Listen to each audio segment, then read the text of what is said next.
บริการอยู่บริการโดยจะเป็นเทเลอร์เนาะโดยเทเลอร์เฮ็ดเวียกมาจากปีแหละชิฮอด3 ปีแล้ว3 ปี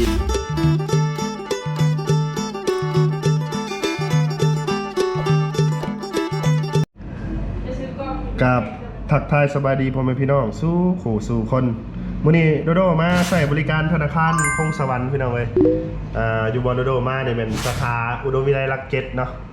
เข้ามาแล้วก็เจอน้องสาวอ่อนใจเนาะสาวผู้เธอเป็นบ่สาวผู้เธอคนงามเนาะสำเนียงอ่อนซ้อยอยากฟังสำเนียงกันสาวผู้ไทยนะอ่อนใจเว้าให้พี่ๆน้องๆเขาฟัง FC ฟังเลยสบายดีแบบทักทายเพิ่นนะเอาเดี๋ยวไอ้จะเอากล้องเข้าไปข้างในซะมันจึงเห็นเนาะครับเจ็กชิวาได้อยู่เฮาบ่ฮู้ชิวาเฮ็ดเวียกตำแหน่งไหนน้องเฮ็ดเวียกอยู่ตำแหน่งหยังอยู่บริการโดยจะเป็นเทเลอร์เนาะโดยเทเลอร์เฮ็ดเวียกมาจากปีแหละชิฮอด3 ปีแล้ว3 ปีแล้วบ้านเกิดเมืองนอนอยู่ไสบ้านเกิดอยู่มันเมืองนอนอยู่ไส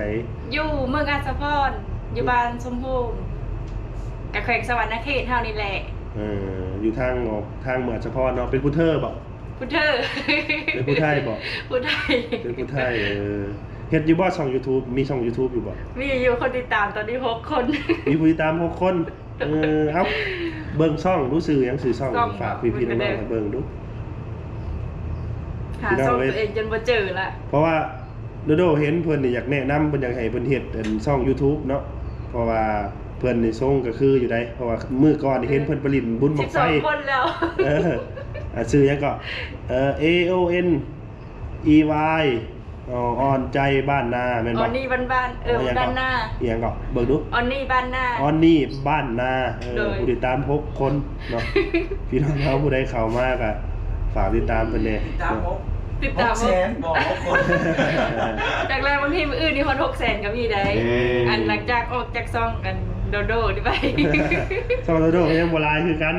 แต่ว่าคันว่ามันขึ้นฟีดก็ให้พี่ๆน้องๆเข้าไปติดตามเพิ่นเด้อเนาะดึงไปนะเด้ออันนั้นไปลินบุญบั้งไฟบ่มื้อก่อนอยู่บ้านบ่บุญบั้งไฟมันคือเขากาดเมืองไซบุรีแม่นบ่เมืองไกรสอนเท่านี้เมืองไกรสอนนี่บ่โดยแถวกายหน้าเตยไปเจ้ากับมักไปลินบุญบั้งไฟอีกเจ้ามักที่สุดแล้วมักเบิ่งเขาลงขี้ตมเจ้าบ่ย่านบ่บั้งไฟน่ะบ่ย่านได้ลงขี้ตมอยู่บ่เห็นเขาลงขี้ตมอยู่บ่ล่ะเห็นเขาลงอยู่แต่ว่าเจ้าของบ่ได้ลงคอยก็สงสัยได้แบบเขาเอากันลงขี้ตมได้คือเป็นหยังคือไปหาบ่ลงขี้ตมเขาเฮ็ดหยังตามปกติตามที่เฮาเคยเห็นเบิ่งบั้งไฟตะกี้หั่นน่ะคันว่าบั้งไฟผู้ใดบ่ขึ้นน่ะเขาสิหามลงตมก็สิประมาณนั้นแสดงว่าเขาเจ้ามีการสัญญากันเนาะแม่นว่าบั้งไฟผู้ใดบ่ขึ้นเลยให้หามลงขี้ตมแม่นบ่แม่นมื้อนี้มาใช้บริการกับน้องเพิ่นเนาะพี่น้องเนาะใครอยากเจอเพิ่นก็สวรรณเขตพี่น้องเอ้ยออกจากหน่วยบริการที่ว่าโดโดมามื้อนี้ก็แม่นใกล้ๆครับครัวมิตรภาพลาวไทยแห่งที่2เนาะออกจากครัวมิตรภาพลาวไทยแห่งที่2สวรรณเขตก็จะเห็นวงเวียนไดโนเสาร์เนาะเลี้ยวซ้ายมาแล้วก็จะเพ้นรถอยู่ในปั๊มน้ำมันเลยเนาะ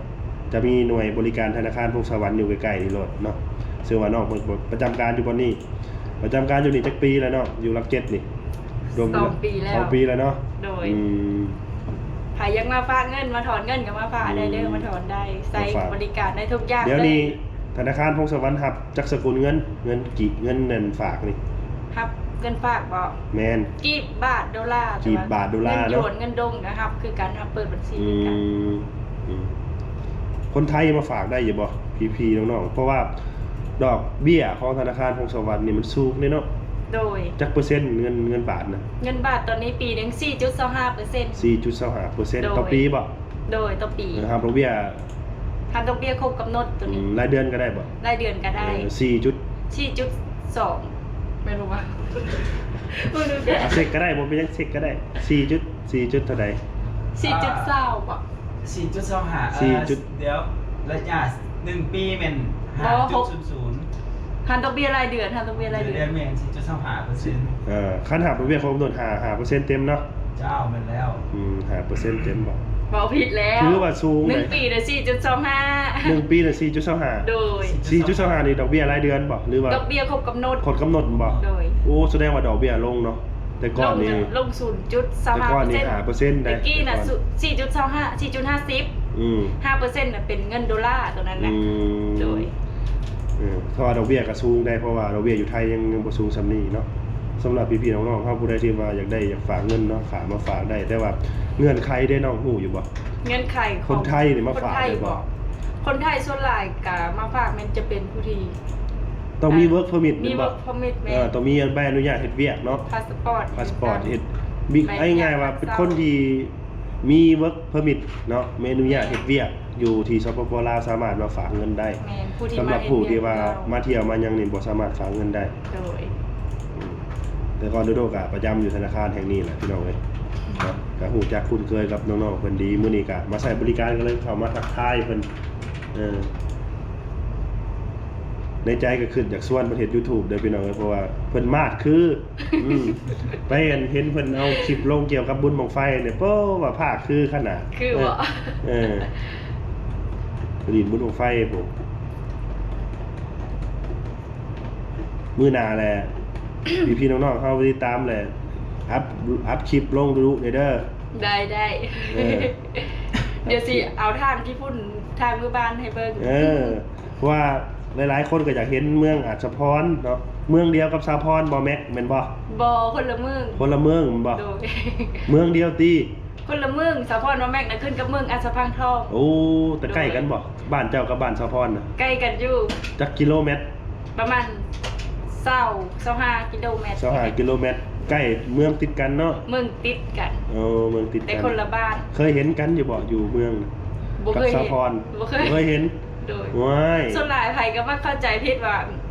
เมืองอัสสัมพันธ์เป็นเมืองเดียวกับสาพรมันบ่แม่นมันคนละเมือง โอ้ แล้วมันติดกัน สาพรแสดงว่าเมืองอาจสะพังทอง แม่น อืม ขึ้นกับเมืองอัสสัมพันธ์ทอง แต่ว่า มื้อหน้าเจ้าก็สร้าง YouTube แล้วก็ขอไปเล่นกับสาพรไปเล่น ถ้า บ มีโอกาสก็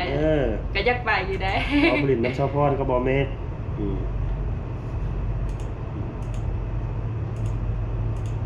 เลิกจักโมงนี่เลิกเข้าเวียกจักโมง เข้าเว8 โมงตรงแต่ว่าเริ่มเปิดบริการเป็น8 โมงครึ่ง เลิกเวียกเด้ ปิดบริการ5 โมงแล้วก็เลิกเวกแม้นั่น5 โมงครึ่ง 5 โมงครึ่งตอนแรงเนาะ โดยแต่ว่าปิดบริการให้ลูกค้ามาบริการได้จนฮอด5 โมง00ก็คือตั้งแต่8 โมงครึ่งจนฮอด5 โมง00ธนาคารเฮานี่ก็ถือว่าให้บริการเป็นเวลาที่ยาวสมควรตั้งแต่8 โมงครึ่งจนฮอด5 โมง00โอเค